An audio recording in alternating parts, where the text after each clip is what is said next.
हकलाना। हकलाना अर्थात बोलने में अवरोध पैदा होना। जब आप बोलना चाहें लेकिन बोलने में दिक्कत हो, वर्ड बोलने में दिक्कत हो। अंग्रेजी में इसके लिए दो शब्द हैं, स्टैमरिंग और स्टटरिंग। स्टैमरिंग का मतलब है जब आप बोलते हुए उस शब्द को बहुत लंबा खींचते हैं। जैसे किसी ने कहना है खरगोश, वो कहता ऐसे करके बोलता है, यानी कि एक वर्ड बोलने में वो लंबा खींच के फिर बोलता है, ये स्टैमरिंग कहलाएगा। और इसका जो दूसरा रूप है वो है स्टटरिंग। स्टटरिंग मीन्स एक शब्द को बार बार कहना है। जैसे कबूतर कहना कबूतर, ऐसे ऐसे अगर कोई बोलता है, ये हो गया स्टटरिंग। स्टैमरिंग और स्टटरिंग दोनों लोग समझते हैं कि बहुत बड़ी कोई शरीर के अंदर त्रुटि है, जुबान में त्रुटि है या भाषा में दोष है। ऐसा कुछ नहीं है। ये दोनों सिर्फ और सिर्फ मन के, यानी कि आपके माइंड के अंदर जो प्रोग्रामिंग होता है, सिर्फ उसका दोष है और कोई दोष नहीं है, जो बड़े आराम से ठीक भी किया जा सकता है।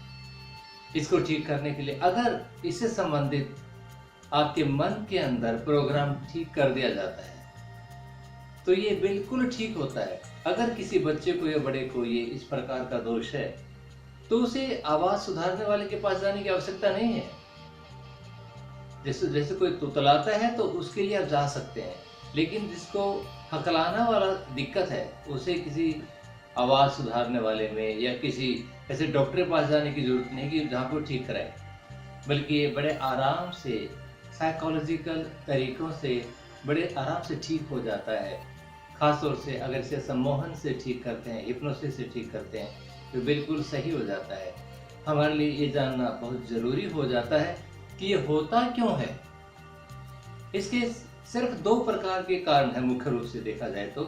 पहली बात तो जब बच्चा किसी की नकल करता है या बड़ा भी किसी की नकल करने लगता है तो नकल करते करते वो उसी को धारण कर लेता है, क्योंकि जब वो नकल कर रहा है तो उस प्रकार वो बोल रहा होता है और वही उसके मन के अंदर प्रभाव डालता है, उसके ब्रेन के अंदर उसके न्यूरल पाथवेज क्रिएट हो जाते हैं, वही उसकी भाषा का रूप बन जाता है और खुद ऐसा करने लगता है। लेकिन इससे भी ज़्यादा जो दूसरा कारण है जो इससे ज़्यादा असर करता है वो है घर का माहौल या स्कूल का माहौल, जहाँ बच्चा बचपन में रहता है। अगर वहाँ पे बहुत ज़्यादा डिसिप्लिन है, बहुत ज़्यादा रोका रोकी है, ये नहीं करना वो नहीं करना, या जब कोई बच्चा बोलना चाहता है आप कहते हैं तो भी बच्चा है रुक, यानी उसे बोलने का मौका नहीं दिया जाता, या ऐसे स्ट्रिक्ट माहौल कर दिया जाता है जिसमें बोलने में दिक्कत होती है, तो मनोवैज्ञानिक ढंग से ये डिफेंसिव बिहेवियर के रूप में भी स्वीकार कर लिया जाता है और उससे फिर उसकी भाषा के अंदर ये दोष पूरा हो जाता है।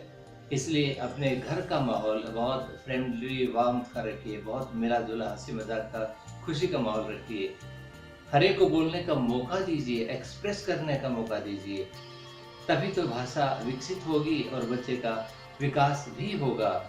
स्टैमरिंग और स्टटरिंग यानी हकलाना को बिल्कुल आराम से ठीक भी किया जा सकता है और होने से रोका भी दिया जा सकता है। थोड़ा सा ध्यान देने की बात होती है। धन्यवाद।